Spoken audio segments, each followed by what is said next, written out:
On today's episode, we'll be talking about dark entities, doppelgangers, spirits, and premonitions. These stories and much more on this edition of Paranormal Mysteries.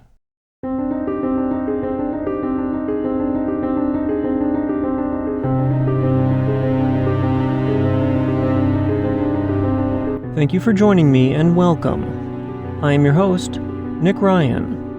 I hope everyone's having a wonderful Wednesday so far. And before we start today's episode, I'd like to thank Beth for their support and generosity. And if you haven't already, please consider following, sharing, and reviewing the podcast. This supports us by helping new listeners to discover the show. You can also support us at patreon.com/paranormalmysteries or at buymeacoffee.com/paranormal.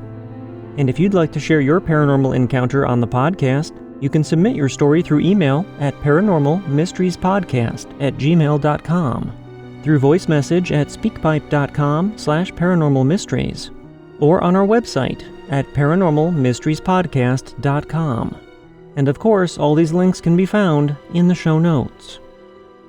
And with that in mind, our first listener story comes to us from Hutch. And Hutch's story is called Haunted Houses and Premonitions. Hutch says, I'm fairly new to podcasts, and I went searching for something I could play to ease my mind and find something new besides the same old music that I listen to, and I love the work that you have done to share your listeners' stories. I have debated on writing in, but with every new experience, I can no longer keep myself from it. So here are two of my many, many experiences. The first is the last haunted house I lived in a few years ago. My husband and I decided that the little apartment we were living in was becoming a bit cramped, and a home suddenly fell into our path, and we felt like we just had to take it. We looked at the house and fell in love. It had a nice backyard, a workshop, a big front porch, and a garage. Compared to our apartment, it was the picture-perfect home to grow our little family in. Walking in felt different than outside, but not in a way that you would feel something was off or threatening. It was just a little heavier. I hardly even noticed, and maybe I just shook it off as my nerves. So we moved in, and the first few months were relatively uneventful. Little things would seem a bit off at times, like the feeling of being watched, and making sure to turn on lights when going to the restroom in the middle of the night. Things like that. Until one day when I came home from work, and my husband told me that something weird had happened. He had been alone in the house with my two boys, his stepsons, and he heard our back door being opened and slammed shut, and he told them that they need to let him know if they are going to go outside, and to close the door too. He stood up from the chair and went in our den, which was connected to the room with the back door, and saw the door open, and the door to the workshop was also swinging open with the light on. This happened several times while we lived there. For some reason, after a few months, we decided to start watching a show about hauntings and spirit experiences, etc. And that's when things heated up. In the middle of the night, we began hearing light footsteps in the hallway outside our door in the middle of the night. And around the same time, our cats would start whining in different parts of the house, and then start growling like they often do when they feel threatened or cornered. This was enough to start freaking us out, so we stopped watching the paranormal shows, thinking that freaking ourselves out was causing something to pick up on our energy and become stronger, which backfired, and in fact, things got stranger. One day my husband and I were laying in bed watching TV, just being lazy, as I was several months pregnant and exhausted. He had a bowl of tortilla chips or something on his chest, and had picked one up to eat, and a chip flew from the bowl and hit him on the face. I only saw it out of my peripheral vision, but I giggled even though it was freaky. Another time, again in the middle of the day, much later in my pregnancy, we decided to lay down for a midday nap. Across from our bed was a large walk-through closet that for some reason made me feel weird when it was open. I again asked my husband if we should close it before we fell asleep, and we decided that it would be fine if we just went to sleep. When we woke up, the closet was closed and the light was on, when I specifically remember it creeping me out before we went to sleep. We didn't hear the footsteps every night, but one night we heard it, and it was louder than before. It stopped, and then we heard our doorknob move, just a shake, no turning or jiggling like it had been hit. We no longer felt comfortable in the house. There were strange bangs, doors closing, the linen closet on my side of the bed being left open, and lights being on when they weren't supposed to be. We got so uncomfortable going to bed and wanting to keep whatever it was out of our room that we put salt across the threshold of our bedroom door. Then, a few weeks later, our son was born.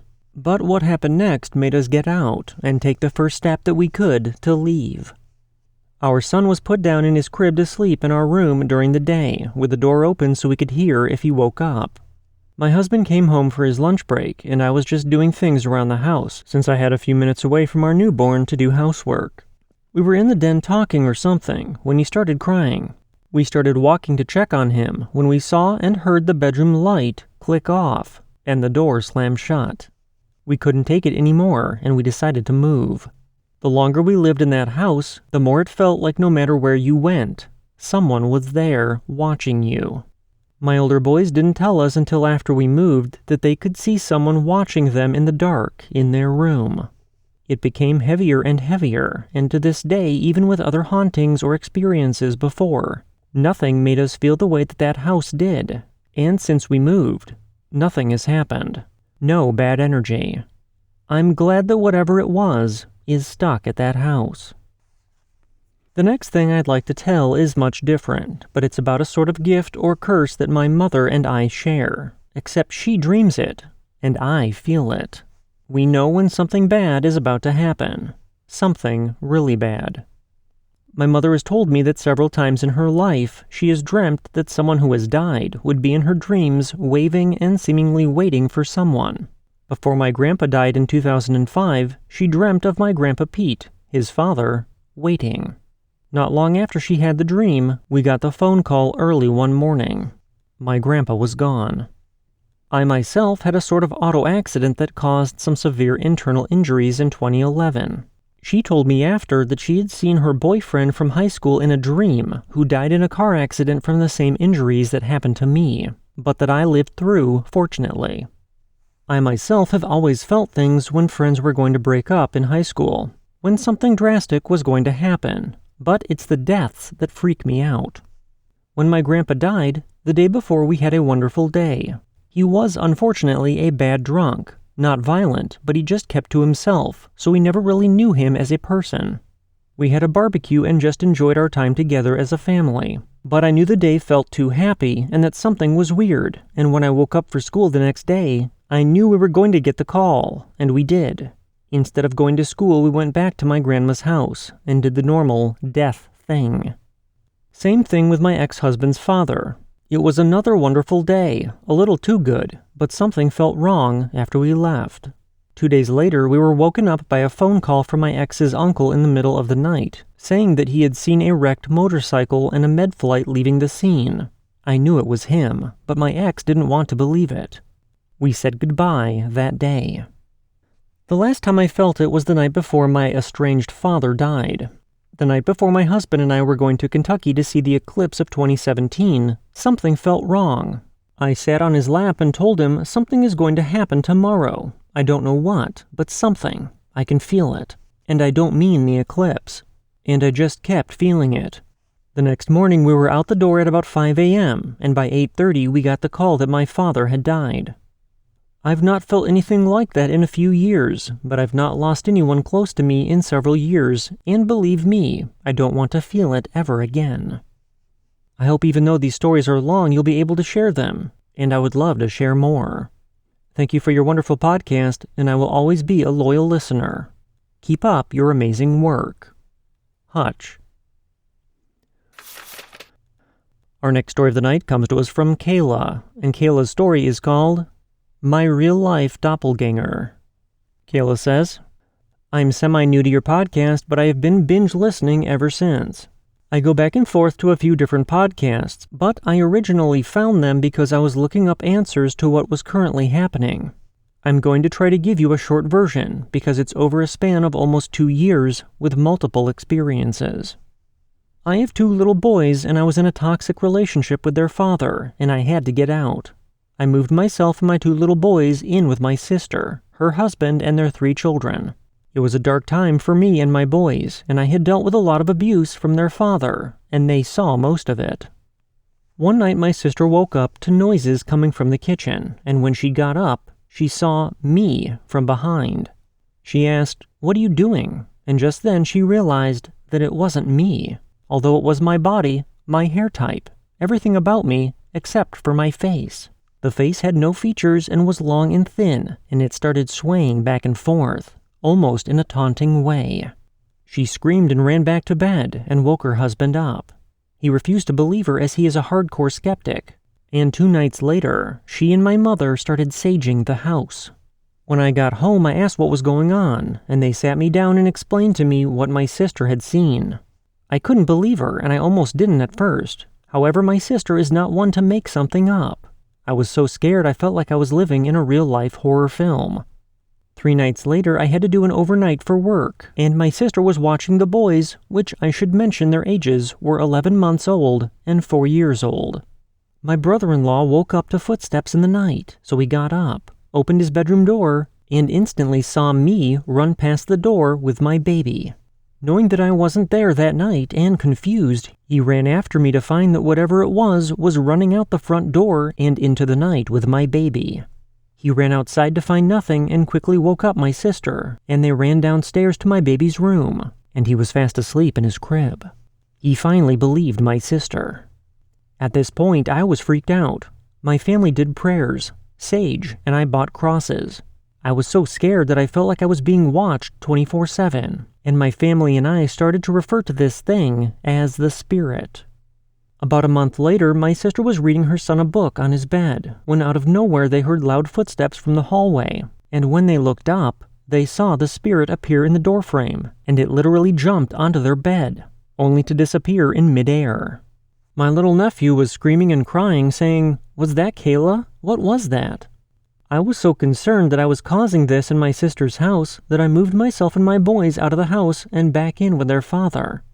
2 months later, my sister wanted a fresh start, so they bought another house. The last night of being in their house, my sister said that she had a feeling that she would see the spirit one last time. And she did. As she was sleeping, she woke up to the loudest scream in her ear saying, "No!" And she opens her eyes to find nothing there. She said that her ear hurt so bad from the loud scream. I had never seen the spirit at this point, and I was moved back in with my children's father, and the toxic lifestyle was worse than ever. The first time I ever saw the spirit was about a month later. In the middle of the night, I woke up to find it watching me as I slept. It had no face, but it was my body and my hair, but the clothes were just layered rags. It was the weirdest thing. I instantly cried out to my boyfriend and said, "It's here. The ghost is watching me."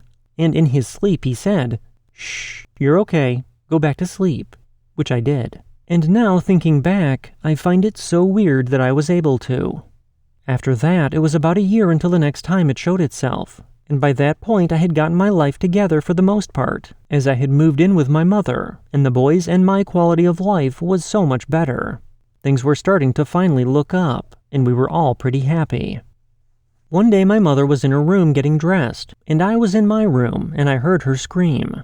I ran to her instantly asking what was wrong, although I already knew the answer in my head.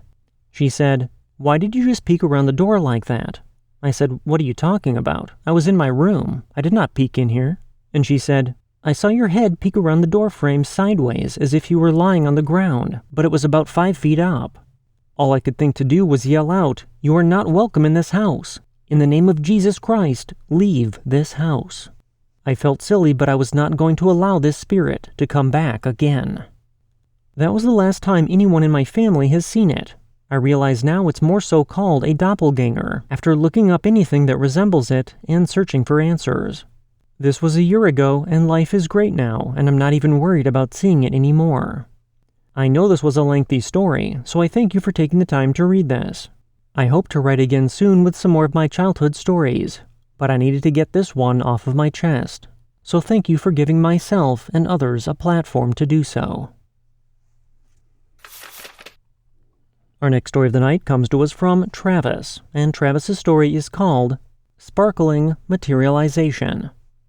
Travis says, "Hello to you, good sir. I love the podcast and how it gives me chills while I'm working and further pushes my knowledge of the unknown. Throughout my childhood, I have had several spiritual encounters. The worst of all I feel is a mix of a dream and reality, although that story can come later. I am sharing this story currently because I still have no idea how or what actually happened, and I assure you I was wide awake. When I was a baby, my parents had divorced, and me and my 2 older sisters lived with my dad.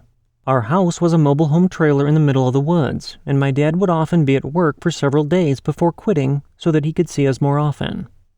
I missed him terribly one night, and my soul seemed to hurt along with my physical self. I was in his room while my older sisters were out in the living room talking with our babysitter. I was tearing up a little while holding one of my dad's sweaters up to my face. I'm one of those weirdos that finds peace in familiar smells and textures. I noticed a shimmer out of the corner of my eye, and when I looked up, what I remember was some sort of glittery confetti that began forming a shape from the ground up. The shape formed into my father, and he looked at me with a warm smile. "Hey, bud," he spoke to me. I was so excited and so confused that I hugged him tight. And when I say that I hugged him, I mean he was a solid object that I could physically squeeze. I can't remember much after I let go, but I do remember him fading away and trying to convince everyone of what I saw. Naturally, no one believed me because I was always bringing up ghost stories and trying to scare my siblings. If anyone can tell me what that was, I would greatly appreciate the wisdom, or if I may have just activated the DMT portion of my brain through sheer will to see my dad. You are a kind and wise soul, Nick. Keep your eyes always on the light, and may your path constantly protect you from the brothers of darkness. Talk to you soon, Travis. Our next story comes to us from B, and B says, "Hi Nick, this happened when I was about 21 or 22. As I have told you before in my last letter, I come from a long line of witches, and what we experience is a whole lot different than what we see as normal. I never knew how in tune I was with the spiritual world, although I knew that I was different, until I had my first child. Out of my entire family, my youngest brother was my best friend, and we were and still are close, so close sometimes it scares me. You see, my brother couldn't grasp his gift as I did, so he tried to do the unthinkable, and that is commit suicide. He had ventured off into the woods, and at this time I was 350 miles away working, and for no reason I just stopped in my tracks, and the reason was I wasn't at work. I was following a man who was leading me somewhere. I didn't know where, but I knew it was important that I follow him. As we came to a clearing, I saw my brother on the ground leaning up against a stump. He had slit his wrist and was fading in and out. He couldn't see me, but he knew I was there. He whispered my name and said, 'Help me, sis. I don't know why I've done this.' I then woke up in the middle of my job screaming, and I ran as fast as I could and got on the phone, and I told my mom to call the police and tell them that my brother is bleeding to death in the woods, and I gave them directions over the phone. It's crazy because if it had been another minute later, he would have died. I don't know why, but I was really curious who the guide was. Who was this man with no face? Thanks again, B."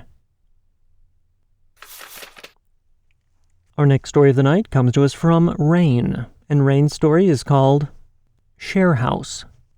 Rain says, "Hi Nick, long-time listener, first-time sharer. A couple of years ago when I was about 18, I moved into a share house with my now ex-boyfriend. The lady who owned it was never really around, as she was always at her boyfriend's house. Soon after I moved in, the other young girl moved out due to disagreements with the owner, so my ex-boyfriend and I were all alone in this house. Regarding the layout, when you walked in the front door, off to the left was the dining room table, and right behind there was some stairs that would lead down to an office space, and down some more stairs there was this massive open room. This house was never finished being built, so you would open this sliding door into the massive room, and there would be a good 8 to 10 foot drop to the backyard. We live in southern Australia in the hills, and this house was clearly built in a valley. But anyway, every time you'd enter into this area, it would be freezing cold compared to the rest of the house, and it just naturally gave off a weird vibe. After the first few weeks of living there, nothing really happened, but after settling in for a while, every night I would start to hear lots of bangs and doors slamming downstairs, but I just brushed it off as the unfinished house, or a window was left open, or something like that. I just didn't really think about it, and I chose to never go down there unless it was daytime, because it just gave off such an eerie vibe. until one day when I had to move out, but I met the new tenant called Matt. We got along really well and ended up becoming friends, so we would still be around a couple times a week, just hanging out. Then after about a week or two of Matt being there, we went over to hang out, and he told us that he was actually a clairvoyant who can feel and speak to spirits. He explained that there is an aggressive male spirit downstairs, and after he explained that, everything made sense. The banging, weird vibes, and the coldness. A couple days passed and we went back again, and Matt goes on to tell us that the other day he went downstairs to try and communicate with this male spirit, and he said that he was speaking out loud asking why he was there, and Matt said that he got this big rush of energy around him, and then this hot burning sensation around his neck. This male had committed suicide and was angry that people were living in his house. This later got confirmed by the lady who owned the house, who said that when she bought the house, the real estate agent had said that an old man had hung himself. I myself was a bit annoyed that we didn't get told this when we moved in. But that's not the end. I accepted what had happened, and we still went over to visit because I never went downstairs. A couple months went by, and some new international students from California moved in, and we became friends with them as well. One day we were all sitting at the dining room table chatting away, and I had my back facing the stairs. Then Matt comes in saying that he's going out for a bit, so we said goodbye and he was off. About 2 to 3 minutes after Matt left, I heard the stairs creaking as if someone was walking up the stairs, and I got the worst feeling like someone was watching me. I felt so heavy and intimidated, but I just shut up and I felt like I couldn't say anything from feeling so scared by this. I remember just grabbing my stuff and then going home. We all eventually fell out of contact as people do as you grow up, but I will never forget these events and know that I lived in a house with a spirit who unfortunately had a sad ending. Thanks, Nick, for having a space for people to share their stories. Peace and love. Rain. Our next story of the night comes to us from Dee, and Dee's story is called My Son's Story. Dee says, "Hello, Nick. I wanted to share my son's story. He was 22 at the time that he rented his father's second house, which was on a gravel road in the middle of nowhere. It was very dark and had no streetlights. It was farmland and had a lot of open field around the house with cows, etc., and had been that way for centuries. He loved it. At first. One night around 2 a.m. he was arriving home late after meeting up with some friends. He pulled into his driveway with the windows down in his truck, and he heard loud giggling. He stopped, got out, and said, 'Anyone there?' He told me it sounded like small kids, so he was concerned, but after looking around, there was no one there. A few months later, his dog started growling at the corners of the living room, and there was nothing there, but his dog's hair would be standing up on his back. This happened a few times, and my son would tell him to quit, and his dog would back off and sit next to him. My son called me in a panic and told me that he kept seeing a dark figure in his peripheral vision. It was a tall, dark figure in the house, and he described it as a cowboy from the 1800s with a long leather coat and a cowboy hat. He couldn't make out any features, just that the figure was always dark and standing in the corner. He said that it felt evil, and that it would then disappear. One night he said that he woke up in bed and couldn't move, and something very heavy was sitting on his chest, and he was having a hard time breathing. He was terrified. He then said, 'Jesus, help me,' and then he could move. This happened a few times to him. My son would call me talking about how depressed he became and how he couldn't shake it. He was always a light-hearted person, but he started changing. It was that house. He bought some land, had a home built, and after living in the evil house for years, he has finally moved into a new home, and he's doing great now. No depression, and no dark entity. If you read my story, thank you. I have a few more stories that I'll save for another time. D. As tonight's edition of Paranormal Mysteries comes to a close, I'd like to say thank you to all of you for tuning in and supporting the show. And a special thank you goes out to Hutch, Kayla, Travis, B, Rain, and D for sharing their experiences. And if you've encountered something that you can't explain, you can contact me through email, voice message, or on our website. And all of these links, of course, can be found in the show notes. Until next time, I hope you all have a safe and healthy rest of the week, and we'll see you back here on Friday as we uncover even more experiences involving paranormal mysteries.